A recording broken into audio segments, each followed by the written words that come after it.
안녕하세요. こんにちは。ローサです。なんか韓国人男性とはちょっと違う魅力があるねと思いました。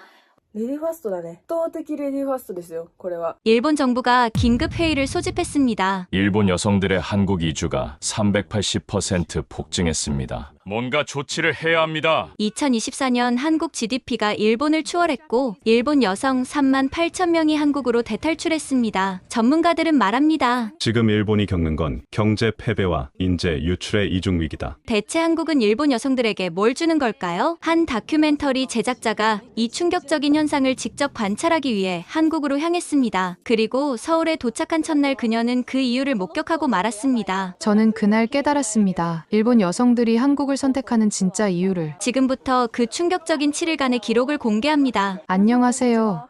저는 시라카와 유미입니다. 33살 NHK 다큐멘터리 PD였죠. 과거형으로 말하는 이유는 나중에 설명드릴게요. 모든 건 지난 봄 NHK 편집회의실에서 시작됐습니다. 여성 인재 유출이 심각합니다. 특히 20대에서 30대 고학력 여성들이 대거 한국으로 이주하고 있습니다. 부장님의 목소리는 침통했어요. 화면에 띄워진 그래프는 충격적이었죠. 전년 대비 380% 증가. 이게 실화인가 싶었습니다. 시라카와 너가 이 현상을 취재해봐. 왜 우리나라 여성들이 한국을 선택하는지 말이야. 저는 속으로 비웃었어요. 뻔하지 않나요? 한류 스타를 꿈꾸며 현실을 도피하는 거죠. K-팝 아이돌과 결혼할 수 있다는 망상에 빠진 불쌍한 여자들. 그날 저녁 대학 시절 가장 친한 친구였던 아야카에게서 전화가 왔어요. 유미야, 나 결혼해. 정말. 축하해. 누구랑? 서울대병원 흉부외과 교수야. 저는 핸드폰을 떨어뜨릴 뻔했어요. 아야카는 도쿄대 의대를 수석으로 졸업한 천재였거든요. 일본 최고의 병원에서 촉망받는 외과의사였고요. 미쳤어. 한국 남자라고? 너 같은 엘리트가 왜? 아야카의 대답은 예상 밖이었어요. 유미야, 한국은 달라. 여기서는 내가 여자 의사가 아니라 그냥 의사야. 처음으로 내 실력을 인정받는 기분이 어떤지 알아? 그게 무슨 말이야? 일본에서도 인정받았잖아. 아니야. 일본에서는 늘 여자치고는 잘한다였어. 여의사 선생님이었지. 그냥 선생님이 아니었어. 전화를 끊고 나서도 아야카의 말이 머릿속을 맴돌았어요. 도쿄대 의대 수석이 느낀 차별이라니. 그럼 일반 여성들은 얼마나 더 힘들었을까? 다음 날, 저는 자료 조사를 시작했어요. 한국으로 떠난 일본 여성들의 프로필을 하나하나 확인했죠. 그런데 이상했어요. 대부분이 고학력 전문직 여성들이었거든요. 변호사, 회계사, 교수, 의사, 엔지니어. 일본에서 충분히 성공할 수 있었던 여성들이 왜 한국을 선택했을까요? 저는 다큐멘터리 기획서를 작성했어요. 제목은 한류 신기루, 환상에 빠진 여자들. 한국으로 간 일본 여성들의 실패 사례를 담아 경고의 메시지를 전달하려고 했죠. 좋아. 시라카와 이 기획 진행해. 단, 객관적이어야 해. 너무 편향적이면 안 돼. PD 실장님의 승인이 떨어졌어요. 하지만 그 객관적이라는 단어가 묘하게 마음에 걸렸죠. 아야카에게 다시 연락했어요.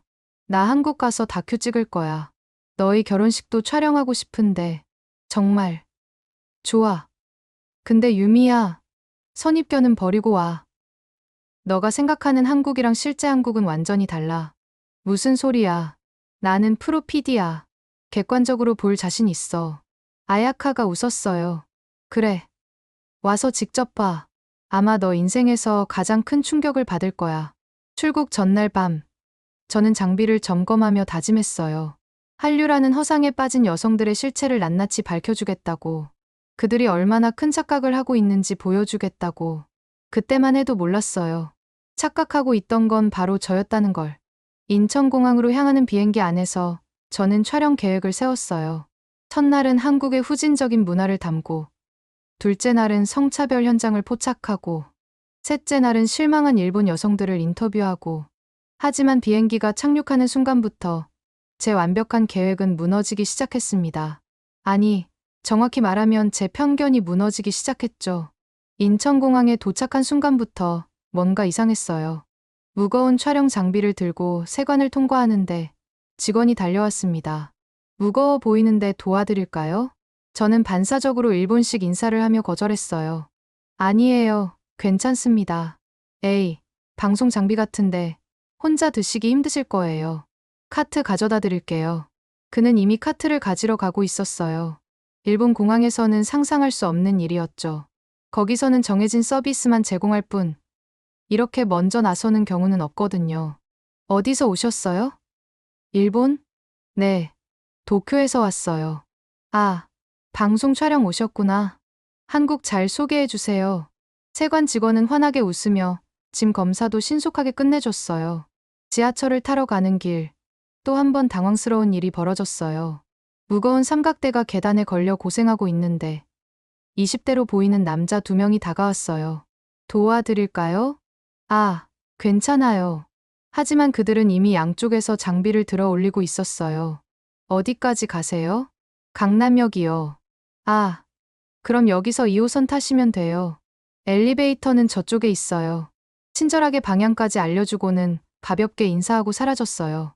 대가를 바라는 것도 아니고 그냥 당연하다는 듯이. 지하철 안에서도 놀라운 일은 계속됐어요. 제가 장비 때문에 자리에 앉기 어려워하자 30대 남성이 일어났어요. 여기 앉으세요. 아니에요. 괜찮습니다. 짐이 많으신데 서 계시면 힘드실 거예요. 결국 그의 배려를 받아들였어요. 일본이었다면 모두 핸드폰만 보며 모른 척했을 텐데 호텔에 도착해서도 충격은 이어졌어요. 체크인을 하는데 프런트 직원이 물었어요. 처음 오신 거예요? 네. 취재차 왔어요. 아, 그럼 이거 드릴게요. 그녀는 서울 지도와 함께 포스트잇을 건넸어요. 거기엔 호텔 근처 맛집들이 손글씨로 적혀 있었죠. 여기 삼계탕집은 정말 맛있어요. 그리고 이 카페는 조용해서 일하기 좋아요. 왜? 이렇게 친절하게 해주세요. 직원은 당연하다는 듯 웃었어요. 손님이 편하게 지내셨으면 좋겠어요. 또 필요한 거 있으면 언제든 말씀하세요. 방에 들어와 짐을 풀면서 저는 혼란스러웠어요. 이게 정말 제가 아는 그 무례하다는 한국인들인가? 혹시 관광객이라서 특별 대우를 받는 건가? 저녁을 먹으러 나갔어요. 편의점에서 김밥을 사려는데 알바생이 일본어로 말을 걸었어요. 일본 분이세요? 네. 어떻게 아셨어요? 아, 방금 일본어로 혼잣말 하셨어요. 저도 일본어 공부 중이에요. 그는 김밥 종류를 일본어로 설명해 줬어요. 참치김밥은 츠나, 김치김밥은 kim치라고 하면서요. 한국 처음이세요? 네. 그럼 이거 드셔보세요. 제가 좋아하는 거예요. 불고기 김밥을 추천해 줬어요. 계산할 때는 맛있게 드세요라고 일본어로 인사까지. 호텔로 돌아오는 길을 헤매고 있는데 택시 기사님이 창문을 내리고 물었어요. 어디 찾으세요? 제가 호텔 이름을 말하자. 아, 거기요? 여기서 직진하다가 2번째 골목 오른쪽이에요. 걸어서 5분이면 돼요. 감사합니다. 아니에요. 길 조심해서 가세요. 호텔 방에 돌아와 오늘 하루를 정리했어요. 카메라에 담긴 건 온통 친절한 한국인들 뿐이었죠. 이상해요. 제가 찍으려던 건 이게 아닌데. 내일은 제대로 찍어야지. 오늘은 운이 좋았을 뿐이야. 하지만 마음 한구석에서는 이미 균열이 시작되고 있었어요. 혹시 내가 한국에 대해 잘못 알고 있었던 건 아닐까? 아야카의 말이 떠올랐어요. 너가 생각하는 한국이랑 실제 한국은 완전히 달라. 침대에 누워 천장을 바라봤어요. 내일 아야카를 만나면 뭐라고 해야 할까? 여전히 한국을 비판할 수 있을까? 잠이 오지 않았어요. 오늘 만난 사람들의 따뜻한 미소가 자꾸 떠올랐거든요. 그리고 이상하게도 그 미소들이 진심처럼 느껴졌어요. 다음 날 오후, 강남의 한 카페에서 아야카를 만났어요. 1년 만에 보는 친구였는데 정말 놀랐어요. 완전히 다른 사람 같았거든요. 일본에 있을 때의 아야카는 항상 긴장한 표정이었어요. 어깨는 굽어 있고 말할 때도 조심스러웠죠. 하지만 지금은 얼굴에 생기가 돌고 자신감이 넘쳤어요. 유미야, 정말 오랜만이야. 아야카가 일어나 저를 안았어요. 일본에서는 상상도 못할 스킨십이었죠. 아야카, 정말 행복해 보인다. 응. 나도 이렇게 행복할 수 있는지 몰랐어. 곧 아야카의 약혼자가 도착했어요. 정우석 교수, 36살의 흉부외과 전문의였죠. 안녕하세요. 아야카한테 많이 들었습니다. 놀랍게도 그는 꽤 유창한 일본어를 구사했어요. 일본어를 잘하시네요. 아야카 덕분이에요. 매일 가르쳐줘서요. 대신 저는 아야카한테 의학 논문 쓰는 법을 가르쳐주고 있어요. 우석 씨가 정말 잘 가르쳐줘서 벌써 한국의학 저널에 논문 2편을 냈어. 아야카가 자랑스럽게 말했어요. 일본에서는 여의사가 논문을 쓰면 여자치고는 잘했네라는 평가를 받기 일쑤였는데 한국 병원은 어때? 일본이랑 많이 달라? 제가 물었어요. 완전히 달라. 여기서는 내가 여의사가 아니라 그냥 의사야. 수술방에서도 실력으로만 평가받아. 우석 씨가 덧붙였어요. 아야카는 정말 뛰어난 외과의예요. 지난주에 한 심장 수술. 정말 대단했어요. 그 수술은 우석 씨가 더 잘했어. 아니에요. 봉합 기술은 아야카가 최고예요. 두 사람이 서로의 실력을 인정하고 존중하는 모습이 인상적이었어요.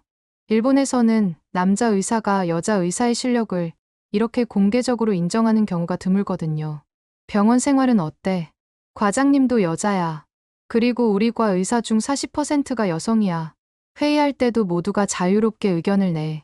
아야카가 핸드폰을 꺼내 사진을 보여줬어요. 수술실에서 찍은 사진이었는데 남녀 의사들이 구분 없이 나란히 서 있었어요. 저번에 큰 수술이 있었는데 내가 집도의였어. 일본에서는 상상도 못할 일이지? 정말. 2년차 의사가? 실력이 있으면 기회를 줘. 성별은 상관없어. 커피를 마시며 대화를 이어갔어요.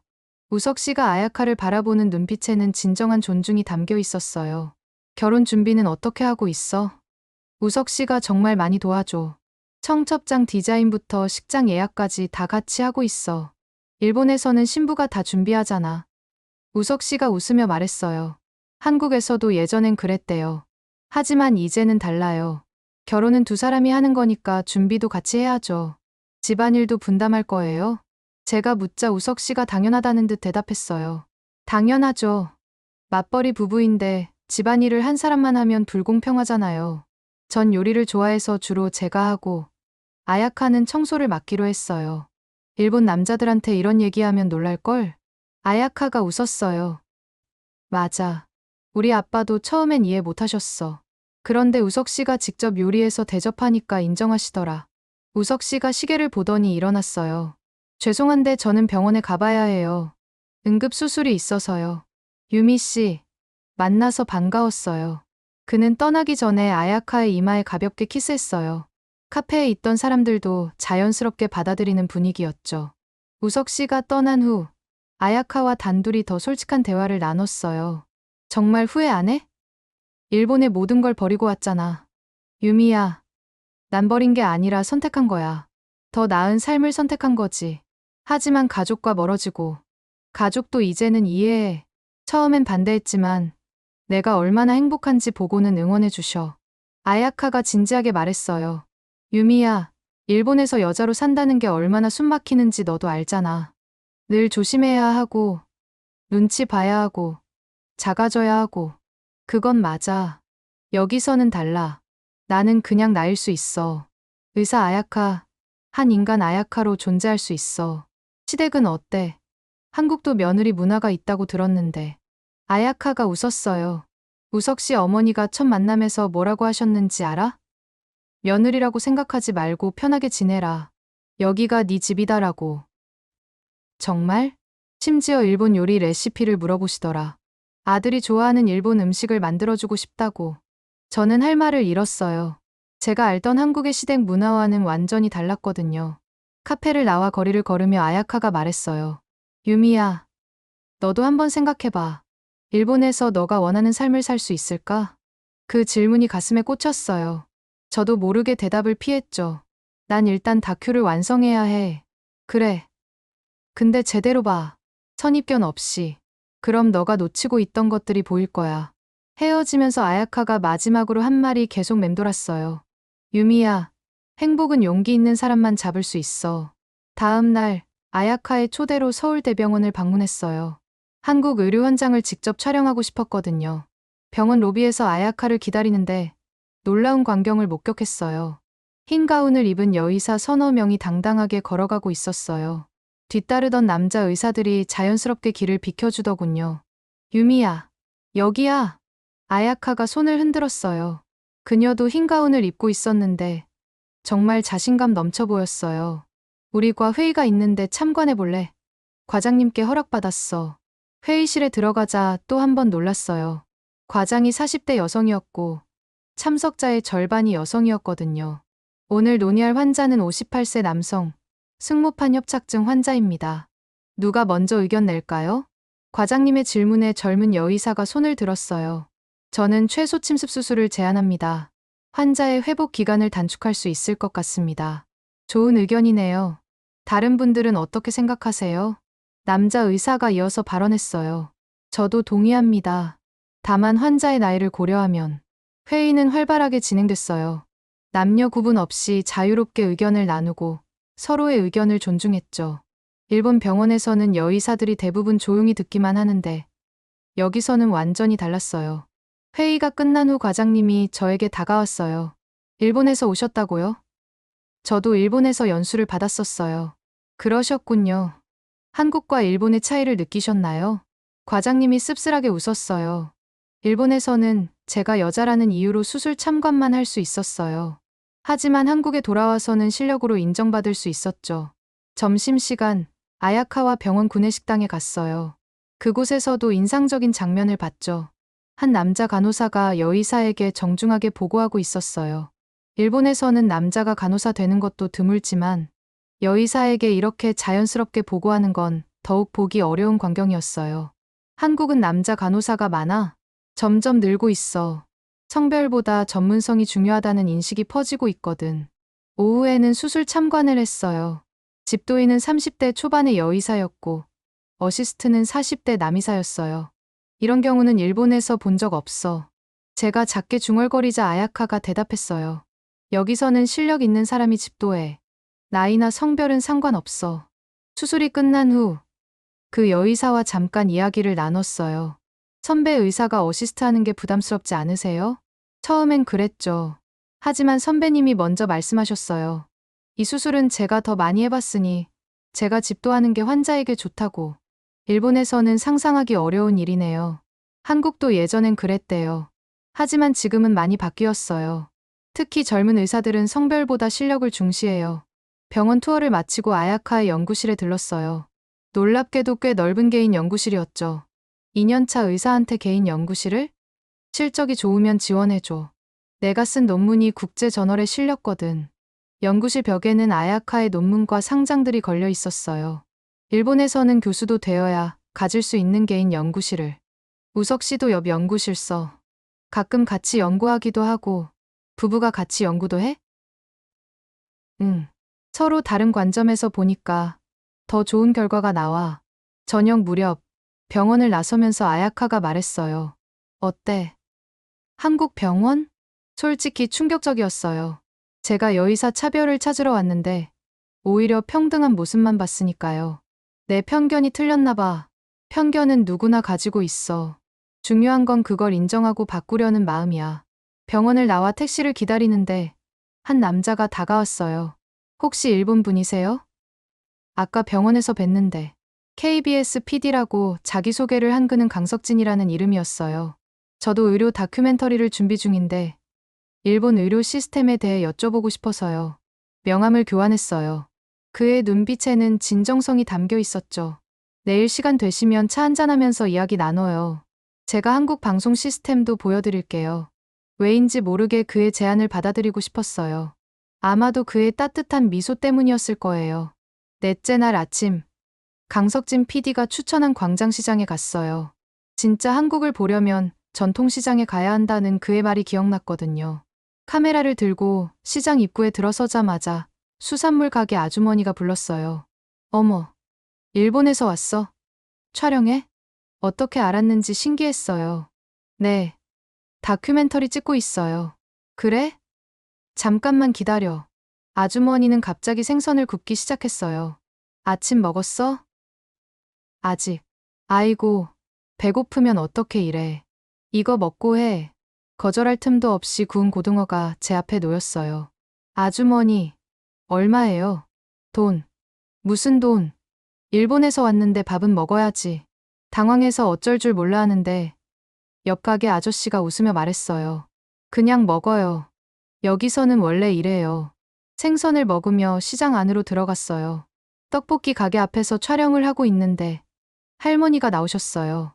학생, 뭐 찍어? 한국 시장 소개하는 방송이에요. 일본 방송? 네.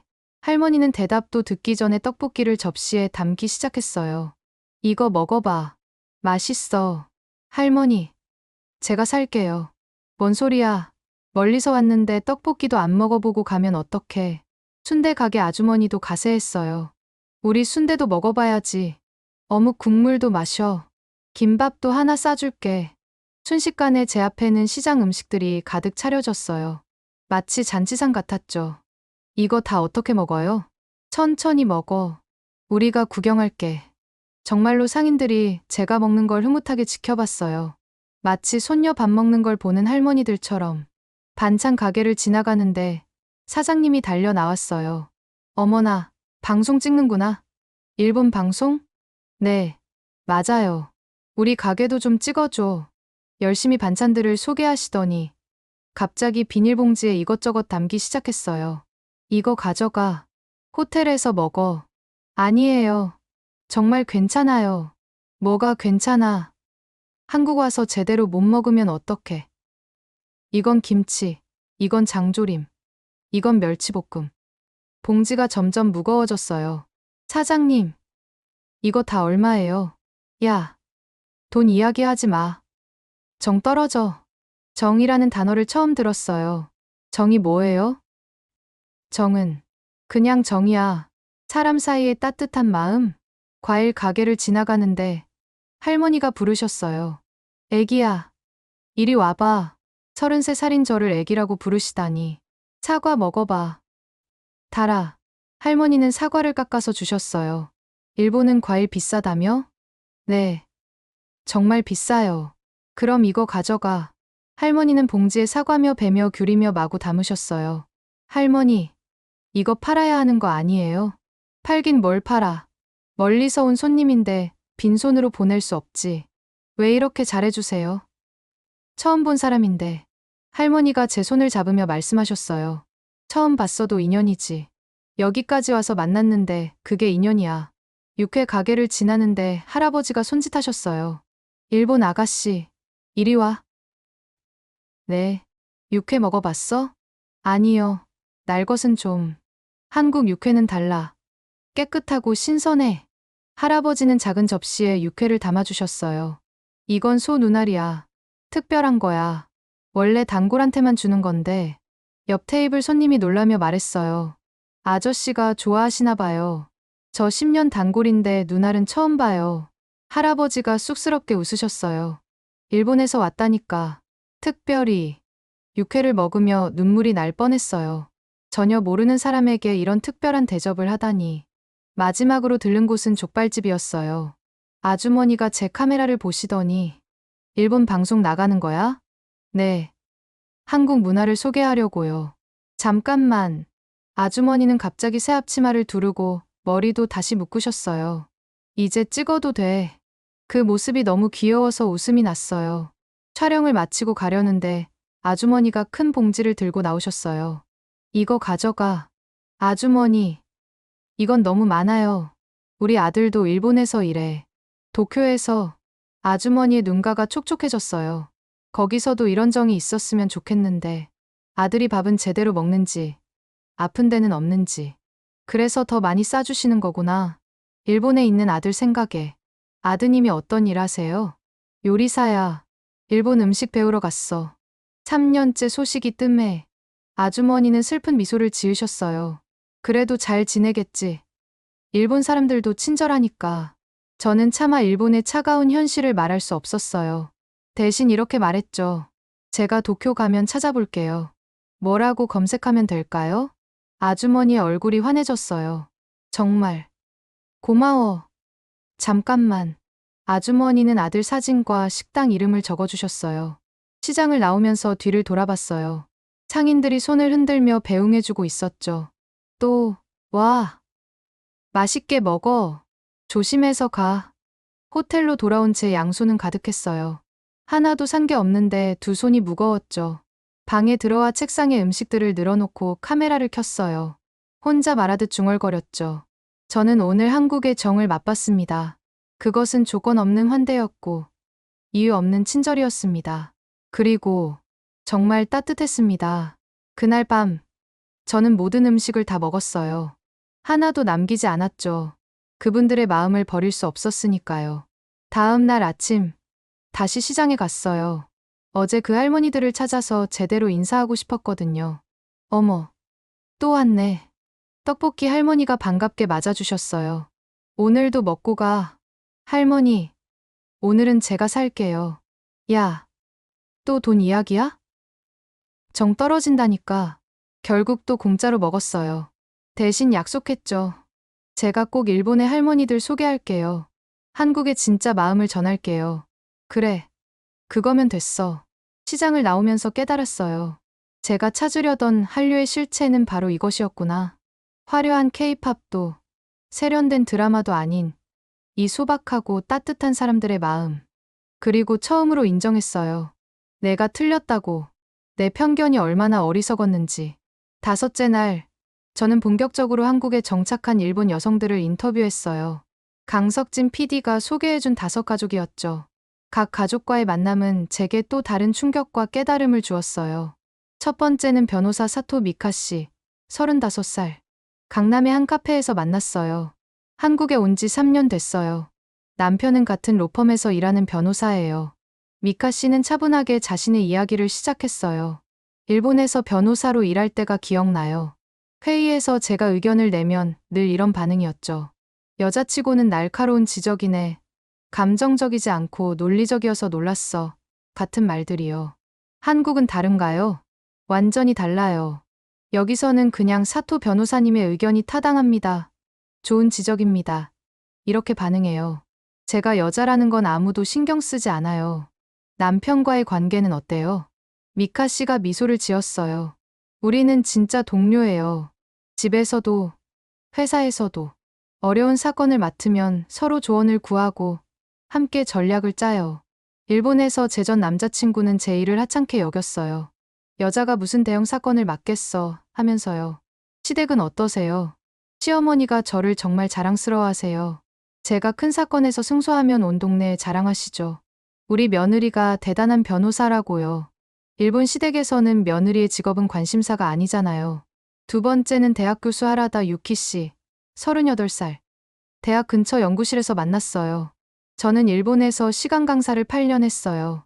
박사학위를 받고도 정규직 자리는 꿈도 못 꿨죠. 여자라는 이유로요. 유키 씨의 목소리에는 과거의 아픔이 묻어났어요. 학과장이 대놓고 말했어요. 결혼하면 그만둘 거면서 왜 정규직을 원하냐고요. 제가 독신이라고 하니 그래서 성격이 까다로운 거군 하더라고요. 한국은 어떻게 오게 됐어요? 국제학회에서 한국대학 교수님을 만났어요. 제 발표를 듣고 스카우트 제안을 하셨죠. 처음엔 믿기지 않았어요. 2년 만에 조교수가 됐고 올해 부교수 승진 심사를 앞두고 있어요. 실력을 인정받은 거네요. 네. 여기서는 논문 실적과 강의 평가만 봐요. 성별은 전혀 상관없어요. 교수 회의에서도 모두가 자유롭게 발언해요. 일본에서는 여교수들이 대부분 조용히 있었는데 유키 씨의 남편은 한국사 교수였어요. 남편이 가사를 더 많이 해요. 제가 논문 마감이 있으면 아예 집안일을 다 맡아주죠. 교수님이 연구하는 게 더 중요하다면서요. 일본에서는 상상도 못할 일이죠. 3번째는 의사 나카무라 레이 씨, 34살. 병원 휴게실에서 만났어요. 일본에서 여의사의 현실을 아세요? 결혼하면 파트타임으로 전환하는 게 당연시돼요. 출산하면 아예 그만두고요. 저도 그런 미래를 받아들여야 한다고 생각했어요. 레이 씨는 커피를 한 모금 마시고 계속했어요.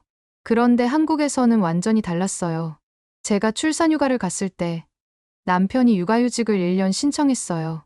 병원에서도 시댁에서도 모두 당연하게 받아들였어요. 지금은 어떻게 생활하세요? 풀타임으로 일해요. 남편이 아이 어린이집 등하원부터 저녁 준비까지 다 해요. 제가 당직이면 아이 목욕시키고 재우는 것도 남편 몫이죠. 완벽한 분담이에요. 일본이었다면 제가 의사를 그만뒀겠죠. 아니면 이혼했거나. 일본에서 의사 친구들 보면 다들 비슷해요. 능력 있는 여의사들이 가정 때문에 경력을 포기하는 걸 너무 많이 봤어요. 네 번째는 회계사 다나카 아이씨, 32살. 그녀의 사무실에서 만났어요. 일본 회계법인에서 7년 일했어요. 그런데 승진은 꿈도 못 꿨죠. 여자는 시니어 매니저가 한계였어요. 중요한 클라이언트는 다 남자 선배들이 맡았고요. 아이씨는 한숨을 쉬었어요. 가장 힘들었던 건 회식 문화였어요. 여자는 술 따르고 안주 주문하고 분위기 띄우는 역할이었죠. 실력과 상관없이요. 한국은 어떻게 다른가요? 첫 출근 날 충격받았어요. 여자 파트너가 회의를 주재하고 남자 직원들이 받아 적고 있더라고요. 회식에서도 막내가 남자든 여자든 똑같이 일해요. 지금은 어떤 일을 하세요? 삼성 계열사 감사를 맡고 있어요. 일본에서는 꿈도 못 꿀 자리죠. 실력으로 평가받으니까 가능했어요. 남편과의 관계는 진짜 파트너예요. 중요한 결정은 모두 함께해요. 집 계약, 투자, 심지어 제 친정 부모님 용돈까지도 같이 의논해요. 일본에서는 남편이 다 결정하고 통보만 하잖아요. 마지막은 디자이너 야마다 나나 씨, 30살. 홍대의 작업실에서 만났어요. 일본 광고회사에서 5년 일했어요. 실력은 인정받았지만 늘 보조 역할이었죠. 여자가 무슨 크리에이티브 디렉터냐, 클라이언트가 남자를 원한다. 이런 말을 수없이 들었어요. 나나 씨는 자신의 포트폴리오를 보여주며 말했어요. 같은 작품이에요. 일본에서는 여자치고 대담하다는 평가를 받았고, 한국에서는 혁신적이고 창의적이다라는 평가를 받았어요. 작품은 같은데 평가가 이렇게 달라요. 한국에서의 성과는 1년 만에 크리에이티브 디렉터가 됐어요. 2년 차에는 칸 광고제에 출품할 작품의 총괄 디렉터를 맡았고요. 일본에서는 10년 일해도 불가능한 일이죠. 회사 분위기는 어때요? 자유로워요. 아이디어로 승부해요. 회의에서 막내 여직원이 사장님 아이디어를 반박해도 아무도 이상하게 안 봐요. 좋은 아이디어면 누가 냈든 채택돼요. 실수하면 어때요? 그냥 실수는 실수예요. 일본에서는 여자가 실수하면 그러니까 여자는 안 돼 했는데 여기서는 다음에 잘하면 돼. 이게 끝이에요. 5명의 인터뷰를 마치고 저는 깊은 생각에 빠졌어요. 이들의 이야기에는 공통점이 있었죠. 첫째, 모두가 여자라서라는 수식어 없이 살고 있었어요. 둘째, 남편들이 진정한 파트너 역할을 하고 있었어요. 셋째, 시댁에서도 며느리가 아닌 가족으로 대우받고 있었어요. 넷째, 직장에서 실력으로만 평가받고 있었어요. 다섯째, 그리고 가장 중요한 건 모두가 처음으로 숨 쉴 수 있다고 했어요. 저는 마지막으로 5명 모두에게 같은 질문을 했어요. 후회하지 않으세요? 대답은 한결같았어요. 후회요? 오히려 더 일찍 올 걸 후회해요. 그날 밤 호텔로 돌아와 인터뷰 내용을 정리했어요. 화면 속 5 여성의 표정은 한결같이 밝았어요. 그들은 진심으로 행복해 보였죠. 저는 처음으로 제 다큐멘터리의 방향을 진지하게 고민했어요. 한류의 허상을 다루려던 제 기획은 이미 무너져 있었으니까요. 창밖을 보니 서울의 야경이 반짝이고 있었어요. 저 불빛들 속에서 꿈을 이루며 살아가는 일본 여성들이 또 얼마나 많을까? 그리고 저는 어떤 삶을 원하고 있을까? 마지막 날 아침, 서울의 하늘은 잔뜩 찌푸려 있었어요. 일기예보에서는 오후부터 폭우가 쏟아진다고 했죠. 하지만 저는 마지막 촬영을 포기할 수 없었어요. 일주일간의 취재를 마무리하는 중요한 장면들이 필요했거든요. 종로 일대에서 전통과 현대가 공존하는 서울의 모습을 담기로 했어요. 청계천을 따라 걸으며 촬영하던 중 하늘에서 빗방울이 떨어지기 시작했어요. 조금만 더 찍고 가자. 고집을 부리며 계속 촬영했어요. 그런데 비는 순식간에 폭우로 변했죠. 거센 빗줄기가 쏟아지기 시작했어요. 서둘러 장비를 챙겼지만 이미 늦었어요. 비는 양동이로 붓듯 쏟아졌고 순식간에 온몸이 흠뻑 젖었죠. 무거운 카메라 가방을 메고 뛰다가 그만 미끄러운 보도블록에 발이 걸렸어요. 순간적으로 균형을 잃었어요. 카메라를 보호하려고 몸을 틀다가 무릎부터 바닥에 부딪혔죠. 날카로운 통증이 올라왔어요. 더 큰 문제는 카메라였어요. 제 손에서 벗어난 카메라가 물웅덩이에 빠져버렸거든요. 일주일간 찍은 모든 자료가 들어있는 카메라가 무릎에서는 피가 흐르고 비에 젖은 채로 보도에 주저앉아 있었어요.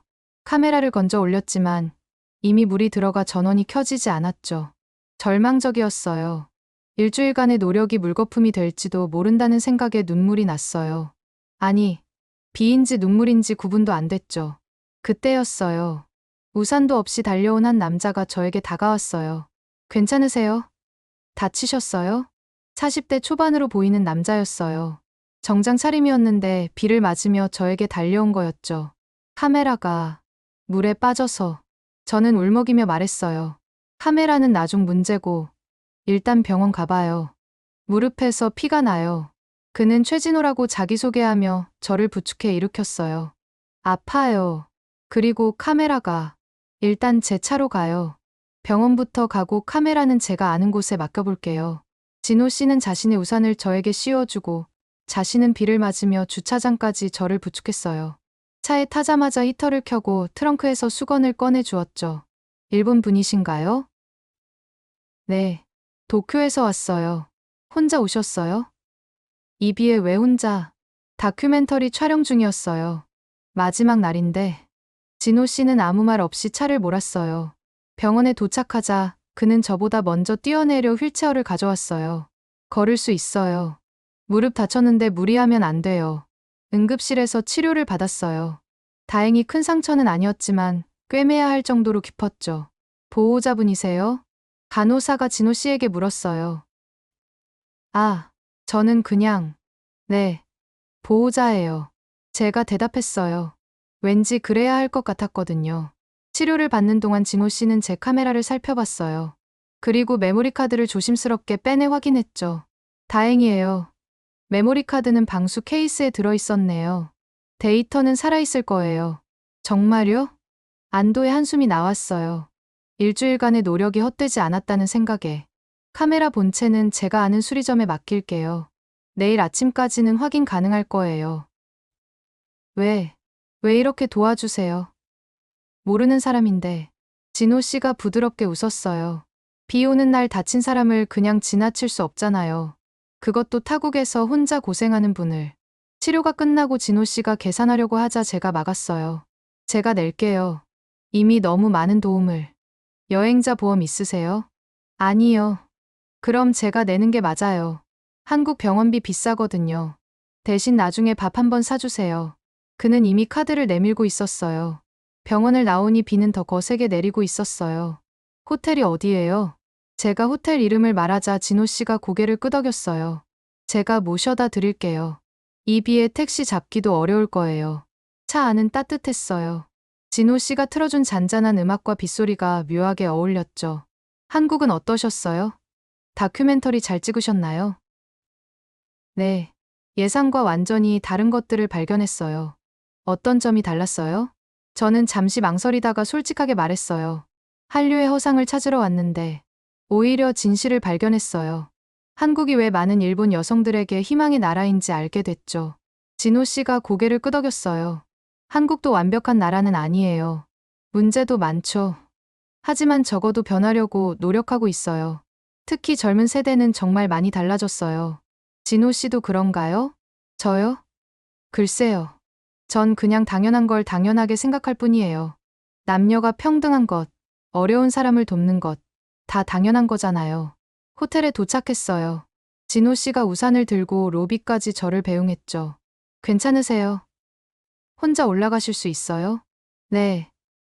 정말 감사해요. 어떻게 보답해야 할지. 보답은 무슨. 아, 명함 있으세요? 명함을 교환했어요. 진호 씨는 IT 회사의 부장이었어요. 내일 귀국이시죠? 네. 카메라는 제가 찾아서 공항으로 보내드릴게요. 그리고 진호 씨가 잠시 머뭇거리다가 말했어요. 다음에 한국 오실 때 연락주세요. 제대로 구경시켜 드릴게요. 뭔가 더 하고 싶은 말이 있는 것 같았지만 그는 가볍게 인사하고 떠났어요. 방에 들어와 젖은 옷을 갈아입고 거울을 봤어요. 초라한 모습이었지만 이상하게 마음은 따뜻했어요. 노트북을 켜고 메모리 카드를 연결했어요. 다행히 모든 파일이 무사했죠. 일주일간 찍은 영상들을 하나하나 다시 봤어요.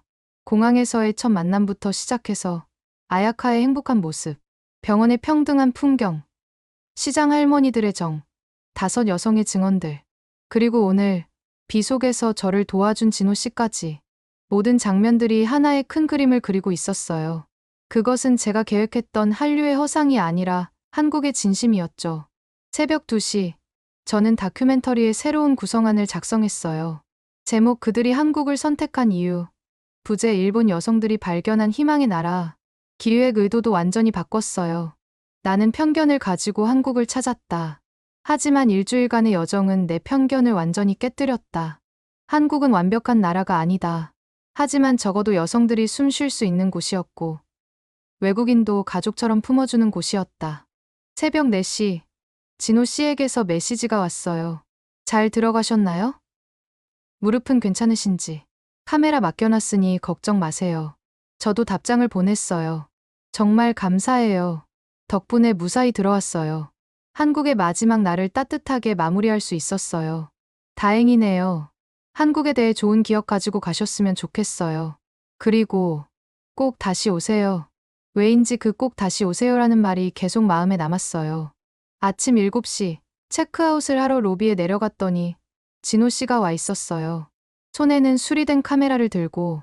이렇게 일찍 출근 전에 들렀어요. 카메라 완벽하게 수리됐어요. 비용은 얼마? 그런 거 신경 쓰지 마세요. 무사히 귀국하시는 게 중요하죠. 공항까지 태워주겠다는 진호 씨의 제안을 거절하고 택시를 탔어요. 더 이상 폐를 끼치고 싶지 않았거든요. 하지만 택시 안에서 계속 뒤를 돌아봤어요. 손을 흔들며 배웅하는 진호 씨의 모습이 점점 작아져 갔죠. 공항에서 짐을 붙이고 출국장으로 향하면서 일주일을 되돌아봤어요. 제가 한국에서 발견한 건 무엇이었을까요? 그것은 아마도 사람이었을 거예요. 조건 없이 베푸는 사람들, 평등을 당연하게 여기는 사람들, 어려운 일을 그냥 지나치지 않는 사람들, 그리고 그런 사회에서 행복을 찾은 일본 여성들. 비행기가 이륙하면서 서울의 풍경이 멀어져 갔어요. 하지만 이상하게도 마음의 거리는 더 가까워진 것 같았죠. 그리고 저는 확신했어요. 이곳에 다시 돌아올 거라고. 어쩌면 영원히. 도쿄에 돌아온 다음 날, 저는 곧바로 편집실로 향했어요. 일주일간 찍은 영상을 정리하고 편집해야 했죠. 밤을 새워가며 작업했어요. 완성된 다큐멘터리는 제가 처음 기획했던 것과는 완전히 달랐어요. 한류의 허상이 아닌 한국의 진실을 담은 작품이 됐죠. 다음 주 월요일, 시사회가 열렸어요. PD 실장님, 부장님, 그리고 동료들이 모두 모였죠. 50분간의 상영이 끝나고 회의실은 침묵에 휩싸였어요. PD 실장님이 먼저 입을 열었어요. 시라카와, 이게 뭐야? 제가 본 한국의 모습입니다. 우리가 원한 건 이게 아니야. 한국의 문제점을 다루기로 했잖아. 문제점을 찾으려 했지만 찾을 수 없었어요. 오히려 뭐? 오히려 우리가 배워야 할 점들만 발견했어요. 부장님이 화난 목소리로 말했어요. 이건 완전히 한국 홍보 영상이야. 우리 시청자들이 이걸 받아들이겠어? 진실을 전하는 게 우리의 일 아닌가요? 진실? 넌 일주일 만에 한국에 완전히 세뇌된 거야. 동료들도 수군거렸어요. 너무 한국에 우호적이야. 객관성이 없어. 일본을 비하하는 것 같아. 저는 차분히 말했어요. 전 있는 그대로를 보여드렸을 뿐이에요. 일본 여성들이 왜 한국을 선택하는지 그 이유를 정확히 보여드렸어요. PD 실장님이 단호하게 말했어요. 이대로는 방송할 수 없어. 전면 재편집해. 한국 사회의 어두운 면도 넣고 균형을 맞춰. 어두운 면을 억지로 만들라는 건가요? 그게 아니라 균형 잡힌 시각을 가지라는 거야. 저는 자리에서 일어났어요. 죄송하지만 저는 못하겠습니다. 제가 직접 보고 경험한 것과 다른 내용을 만들 순 없어요. 시라카와, 너 지금 뭐 하는 거야? 저는 다큐멘터리 PD예요. 진실을 왜곡할 순 없어요. PD 실장님의 얼굴이 붉어졌어요. 좋아. 그럼 이 프로젝트에서 빠져. 다른 사람이 마무리할 거야. 충격적이었지만 어느 정도 예상한 일이었어요. 그리고 시라카와, 다음 주부터 교양 프로그램 팀으로 이동이야. 사실상의 좌천이었죠. 동료들이 저를 이상한 눈으로 쳐다봤어요. 마치 배신자를 보는 듯한 눈빛이었죠. 새로운 부서로 옮긴 후 저는 요리 프로그램과 여행 프로그램을 담당하게 됐어요. 7년간 쌓아온 다큐멘터리 PD로서의 커리어가 하루아침에 무너진 거죠. 하지만 이상하게도 후회는 없었어요. 진실을 지켰다는 자부심이 있었으니까요. 퇴근 후 집으로 돌아가는 전철 안에서 진호 씨의 메시지를 받았어요. 잘 지내시나요? 다큐멘터리는 잘 만들어지고 있나요? 저는 잠시 망설이다가 솔직하게 답했어요. 사실, 회사에서 거부당했어요. 한국을 너무 긍정적으로 그렸다고. 아, 그런 일이 힘드시겠어요. 괜찮아요. 진실을 전했다는 것만으로도 의미가 있으니까요. 정말 대단하세요. 쉽지 않은 선택인데. 진호 씨와의 대화가 큰 위로가 됐어요. 일주일 후, 아야카에게서 전화가 왔어요. 유미야, 무슨 일 있었다며? 회사에서 좌천당했다고? 소문이 벌써 퍼진 모양이었어요. 응, 한국을 너무 좋게 그렸대. 그 멍청이들. 너가 얼마나 정직한 PD인데. 괜찮아, 아야카. 어차피 그런 곳에서는 더 이상 일하고 싶지 않아. 아야카가 갑자기 진지한 목소리로 말했어요. 유미야, 한국으로 와. 여기서 새로 시작해. 뭐, KBS에서 일본 전문 PD를 찾고 있어. 네 경력이면 충분해. 갑작스러운 제안에 당황했어요. 그렇게 갑자기가 아니야. 너도 이미 느꼈잖아. 일본에서는 너가 원하는 다큐를 만들 수 없다는 걸. 아야카의 말이 맞았어요. 저는 이미 알고 있었죠. 일본의 방송 시스템에서는 제가 추구하는 진실한 다큐멘터리를 만들 수 없다는 걸. 시간을 좀 줘. 생각해 볼게. 전화를 끊고 창밖을 바라봤어요. 도쿄의 화려한 네온 사인이 번쩍이고 있었지만 왠지 차갑게 느껴졌어요. 그날 밤, 저는 일주일간의 한국 영상을 다시 봤어요. 시장 할머니들의 따뜻한 미소, 평등하게 일하는 부부들, 꿈을 이룬 일본 여성들, 그리고 비 속에서 저를 도와준 진호 씨. 가슴이 뭉클해졌어요. 일주일 만에 제 인생이 완전히 바뀌었어요. 아니, 정확히는 제 눈이 열렸다고 해야 할까요? 새벽 3시, 저는 결심했어요. 한국으로 가기로. 더 이상 거짓을 강요받으며 살고 싶지 않았어요.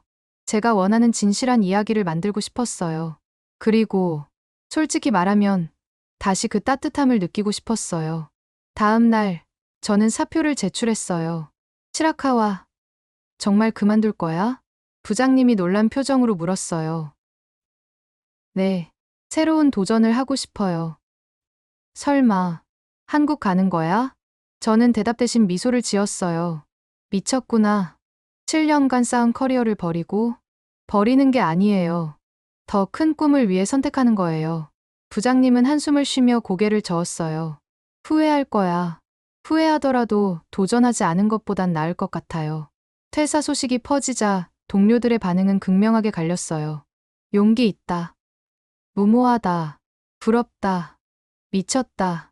하지만 저는 확신이 있었어요. 이것이 제 인생에서 가장 중요한 선택이 될 거라는. 짐을 정리하며 7년간의 기억들을 되돌아봤어요. 분명 아쉬움도 있었죠. 하지만 더 큰 기대감이 있었어요. 마지막 출근 날, 책상을 정리하다가 진호 씨에게 메시지를 보냈어요. 저, 한국으로 가기로 했어요. 거의 즉시 답장이 왔어요. 정말요? 정말 오시는 거예요? 네, 프리랜서 PD로 새 출발하려고요. 와, 정말 대단한 결정이네요. 언제 오세요? 다음 달 초에요. 공항에 마중 나갈게요. 그리고 정말 기뻐요. 그 정말 기뻐요라는 말에 가슴이 따뜻해졌어요. 저는 이제 알아요. 제가 한국으로 가는 진짜 이유를. 그것은 단순히 일 때문만은 아니에요. 그곳에는 제가 꿈꾸던 삶이 있고 저를 있는 그대로 받아줄 사람들이 있으니까요. 그리고 어쩌면 특별한 누군가도. 한 달 후, 저는 다시 인천공항에 도착했어요. 하지만 이번엔 느낌이 완전히 달랐죠. 더 이상 방문객이 아니라 이곳에서 새로운 삶을 시작하는 사람으로서. 입국장을 나오자 약속대로 진호 씨가 기다리고 있었어요. 한 달 만에 보는 그의 모습에 가슴이 두근거렸죠. 유미 씨, 정말로 오셨네요. 진호 씨의 얼굴에는 진심 어린 기쁨이 가득했어요. 네, 약속했잖아요. 다시 온다고. 짐이 많으시네요. 제가 들게요. 공항에서 나오면서 진호 씨가 물었어요. 숙소는 정하셨어요? 아야카가 소개해준 고시원에 일단 들어가려고요. 고시원이요. 너무 좁지 않을까요? 괜찮아요. 일단 정착하고 나서 천천히 집을 구하려고요. 진호 씨가 잠시 망설이다가 말했어요. 제가 아는 부동산이 있는데 괜찮으시면 같이 가볼래요? 외국인 친화적인 곳이에요. 그의 배려가 고마웠어요. 고시원의 짐을 풀고 나서 아야카를 만났어요. 그녀는 저를 꼭 안아주었죠. 유미야, 정말 왔구나. 너무 기뻐? 나도 아직 실감이 안 나. 우석이 오늘 회식이라 못 왔어. 주말에 집들이 할 테니 꼭 와. 응, 고마워. 다음 날부터 본격적인 한국 생활이 시작됐어요. 먼저 비즈니스 등록을 하고 은행 계좌를 개설하고 핸드폰을 개통했죠. 모든 과정에서 진호 씨가 도와줬어요. 혼자 하시기 힘드실 텐데 정말 감사해요. 근데 진호 씨 회사는 괜찮아요? 오늘 휴가 냈어요. 유미 씨 정착하는 거 돕고 싶어서. 그의 마음 씀씀이에 또 한 번 감동했어요. 일주일 후 저는 유튜브 채널을 개설했어요. 유미의 서울 이야기, 일본 여성의 한국 적응기. 첫 영상은 일본 PD가 한국을 선택한 이유였어요. 제가 겪은 일주일의 이야기를 솔직하게 담았죠. 업로드한 지 하루 만에 조회수가 10만을 넘었어요. 댓글도 수백 개가 달렸죠. 용기 있는 선택 응원합니다. 저도 한국 이주 고민 중인데 도움이 됐어요. 일본인의 시선으로 본 한국, 신선해요. 하지만 부정적인 댓글도 있었어요. 매국노, 일본을 버렸다, 환상에 빠진 여자. 처음엔 상처받았지만 곧 극복했어요. 제 선택에 확신이 있었으니까요. 한 달 후 KBS에서 연락이 왔어요. 유미 씨 유튜브 잘 봤습니다. 저희와 정식 계약하시겠어요? 드디어 프로 PD로서 재시작할 기회가 온 거예요. 첫 프로젝트는 한일 커플 다큐멘터리였어요. 한국 남성과 결혼한 일본 여성들의 이야기를 다루는 거였죠. 촬영을 시작하면서 더 많은 한일 커플들을 만났어요. 그들의 이야기는 하나같이 특별했죠. 그리고 자연스럽게 진호 씨와 더 많은 시간을 보내게 됐어요. 그는 제 촬영을 도와주고 어려운 일이 있을 때마다 나타나 해결해줬죠. 어느 날 한강에서 야경을 촬영하고 있을 때였어요. 유미 씨, 한국 생활 어때요? 후회 안 해요? 전혀요. 매일매일이 새로워요. 그리고 행복해요. 일본에서는 느껴본 적 없는 자유로움이 있어요. 진호 씨가 부드럽게 미소 지었어요. 다행이네요. 사실 처음에 걱정했어요. 제가 너무 무책임하게 한국이 좋다고만 했나 싶어서. 아니에요. 진호 씨 덕분에 용기 낼 수 있었어요. 석양이 한강을 붉게 물들이고 있었어요. 진호 씨가 갑자기 진지한 표정으로 말했어요. 유미 씨, 저 고백할 게 있어요. 심장이 빨라졌어요. 처음 만났을 때부터. 아니, 정확히는 비 속에서 유미 씨가 카메라를 지키려고 애쓰는 모습을 봤을 때부터 특별하게 느껴졌어요. 진호 씨, 시간이 지날수록 확신이 들어요. 유미 씨와 함께하고 싶다는. 진호 씨가 제 손을 잡았어요. 저와 사귀어 주시겠어요?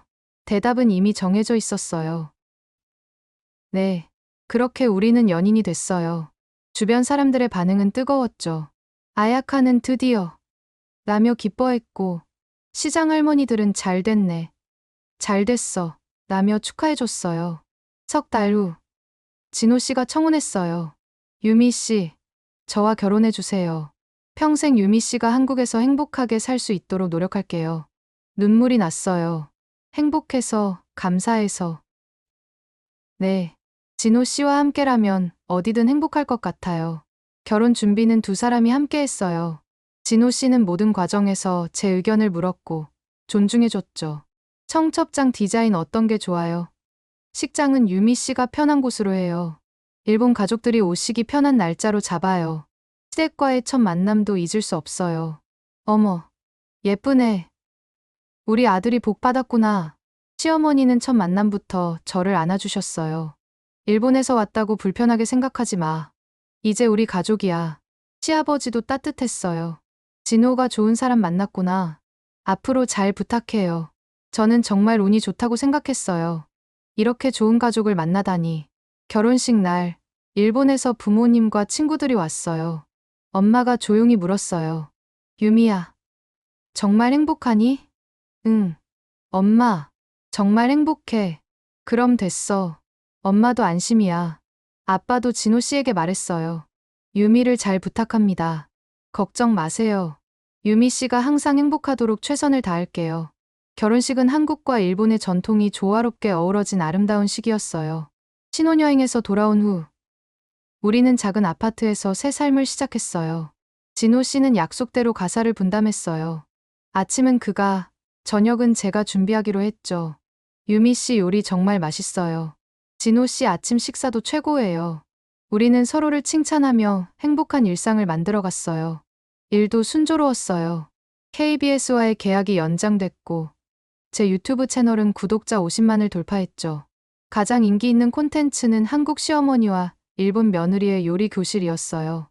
시어머니가 김치 담그는 법을 가르쳐주고 저는 일본 요리를 알려드리는 내용이었죠. 유미야, 김치에 새우젓은 조금만 넣어. 어머니, 된장국에 두부는 마지막에 넣어요. 시청자들은 우리의 다정한 모습에 감동했어요. 이런 시어머니 어디 없나요? 정말 이상적인 고부 관계네요. 한일 관계도 이렇게 좋았으면 어느덧 한국 생활 2년 차. 저는 이제 완전한 한국 사람이 된 것 같아요. 아니, 정확히는 한국과 일본 두 나라를 품은 사람이 됐다고 해야 할까요? 가끔 일본 방송에 출연해서 한국 생활을 소개해요. 한국은 어떤 나라인가요? 따뜻한 나라예요. 그리고 가능성의 나라죠. 여성도, 외국인도 자신의 능력을 인정받을 수 있는 곳이에요. 제 이야기를 들은 많은 일본 여성들이 용기를 얻었다고 해요. 실제로 한국으로 이주한 분들도 많죠. 저는 그분들을 돕는 일도 하고 있어요. 서울 정착 도우미 같은 역할이죠. 얼마 전 족발집 아주머니를 다시 찾아갔어요. 아주머니, 저예요. 일본에서 온 유미요. 아이고, 우리 유미 왔구나. 이제 완전히 한국 사람 다 됐네. 아주머니는 여전히 따뜻했어요. 아들 소식 들었어요? 응. 덕분에 연락이 닿았어. 이제 자주 통화해. 아주머니의 눈가에 눈물이 맺혔어요. 고마워. 정말 고마워. 아니에요. 제가 더 감사하죠. 돌아오는 길에 시장을 둘러봤어요. 여전히 활기차고 정겨운 모습이었죠. 어서 와. 오랜만이네. 결혼했다며? 축하해. 김치 가져가. 여전한 그들의 모습에 마음이 따뜻해졌어요. 집에 돌아오니 진호 씨가 저녁을 준비하고 있었어요. 오늘 뭐 했어요? 시장에 다녀왔어요. 여전히 따뜻하더라고요. 그곳이 유미 씨를 한국으로 이끈 시작점이죠? 맞아요. 그리고 당신도요.